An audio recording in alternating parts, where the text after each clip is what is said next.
क्रूस की कथा उद्धार पाने वालों के लिए सामर्थ्य है। मतलब जो उद्धार पाए हुए लोग हैं वो खोजें, जांचें कैसे सामर्थ्य में परमेश्वर ने हमें लेकर गया है। वो जो लाचारी दिख रही है ना, वो मेरी और आपकी, उसे यीशु ने खत्म कर दिया, जी लिया है। अब आप लाचार नहीं है।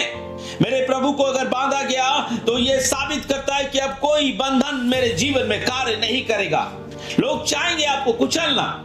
शैतान हमेशा कोशिश करता है कि वो लोगों को कुचल दे, क्योंकि वो जानता है कि जिस दिन ये समझ गए, जिस दिन ये उद्धार की बात को समझ गए, जिस दिन ये क्रूस की कथा को समझ गए, तो ये मुझे कुचलने तक पहुंच जाएंगे।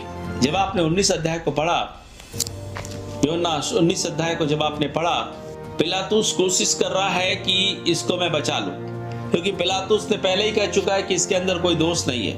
पिलातुस की समझ में नहीं आ रहा है।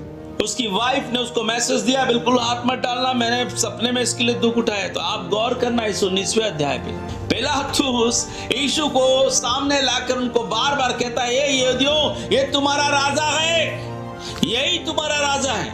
जब आइज़ैक के आंगन में पहुंचा दिया गया है, किसी की हिम्मत नहीं है, कोई वहां उसकी पैरवी करने वाला नहीं है, कोई उसे मार रहा है, कोई उसे पीट रहा है, कोई उसे उसकी दाढ़ियां नोच रहा है, कोई बोलने वाला नहीं है कि कम से कम इसे मारो मत, अगर इसे तुम्हें मृत्यु दंड देना है ठीक है, लेके क्रूस में चढ़ा देना, लेकिन इस तरह उसकी बेइज्जती मत करो। वहां रोकने वाला कोई नहीं है, अकेला है वो। माय डियर्स, उसको कोई छू नहीं सकते थे। पिलातुस बड़े घमंड के साथ बोलता है। जब आप 10 पद को पढ़ेंगे, पिलातुस परेशान था कि ये बात क्यों नहीं करता। जब पिलातुस ने सुना कि इसने अपने आप को परमेश्वर का पुत्र कहा है, तो वो डर गया।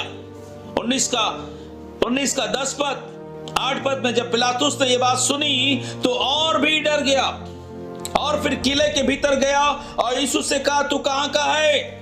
परंतु यीशु ने उसे कुछ भी उत्तर ना दिया। जो बोलना था वही बोलता था, क्योंकि अगर वो अपना मुंह खोलता ना, तो हमारे पाप कभी क्षमा नहीं होते। अगर वो मुंह खोलता ना तो साबित हो जाता, मुश्किल था। उसने अपने आप को सौंप दिया था, कोई जबरदस्ती उसके साथ कर नहीं सकता था। इन दिनों के लिए उसने अपने आप को सौंप दिया था।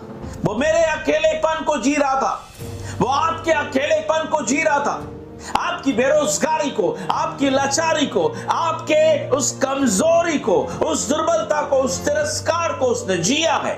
समझ लीजिए, अब सिर्फ आपको सामर्थ्य और आशीषों के लिए चुना गया है, छुटकारे के लिए चुना गया है।